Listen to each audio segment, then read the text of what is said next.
Beta 2 mikroglobulin ini adalah antigen ya, human leukosit antigen ini, HLA antigen 11 kilodalton ya, di rantai ringan. Biasanya ini digunakan marker untuk penyakit-penyakit leukemi, khususnya yang dia berasal dari sel B, ya, limfosit sel B. Jadi dia khusus untuk ke leukemi yang berasal dari limfosit sel.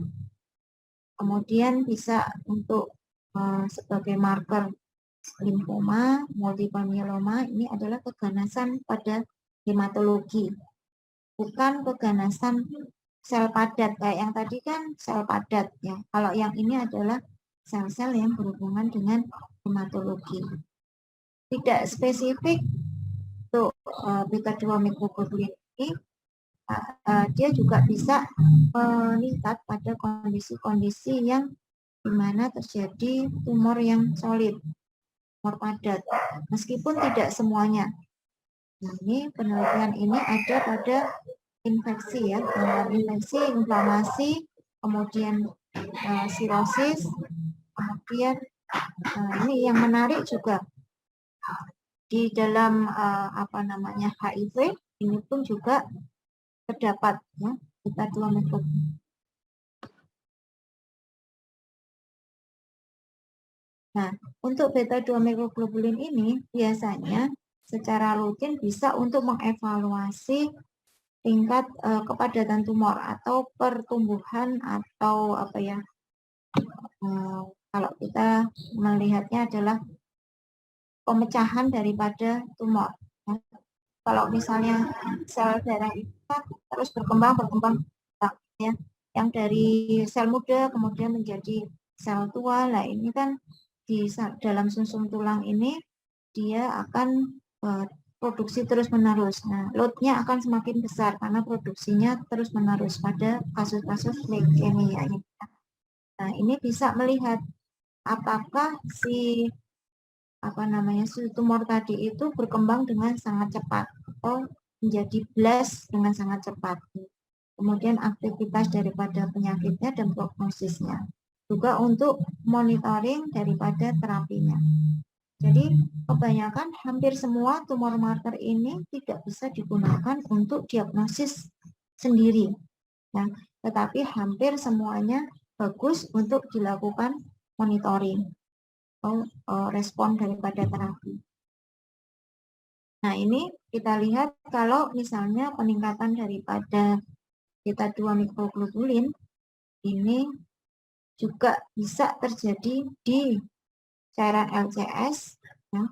Nah, ini biasanya pada kasus-kasus ALL ya, akut lymphoblastic leukemia, lymphoma, kemudian LPD atau lymphoproliferative disorder ini juga meningkat.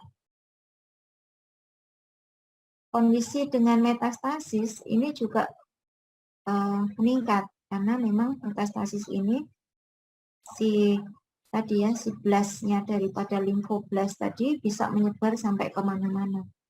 Jadi bisa sampai ke tidak hanya menyebar di pembuluh darah saja, tapi bisa nyangkut sampai dengan organ-organ lain, misalnya ke hepar, kemudian ke otak dan sebagainya. Nah, ini juga akan meningkatkan beta 2 mikroglobulin. Nah, ini tadi sudah kita bahas ya pada kondisi-kondisi di mana sel B atau limfoblast atau limfosit galur yang B ini juga bisa meningkat, misalnya pada pasien dengan multiple myeloma. Kasus-kasus ini adalah kasus dengan sel plasma, sel plasmanya yang meningkat. Terjadi anomali pada sel plasma dan pada limfoma leukemia juga, sehingga bisa mengukur daripada massa sel dan aktivitas daripada penyakitnya.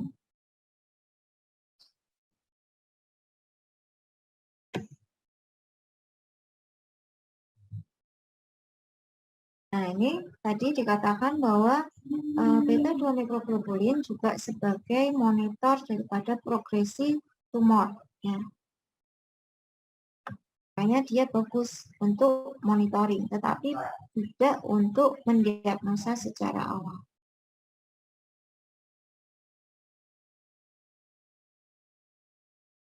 Nah, ini ada penelitian bahwa sebelum terapi, serum beta-2 microglobulin konsentrasinya itu lebih tinggi dari 6 mg per liter, berkorelasi dengan respon yang lambat. Nah, jadi ini kalau misalnya konsentrasinya itu awalnya tinggi, nah kita lihat bahwa survivalnya ini menjadi lebih pendek. Maka kita bisa menerangkan kepada pasien bahwa masa hidup daripada si pasien tersebut bisa dikatakan rendah, sehingga pasien itu harus siap dengan segala kondisinya.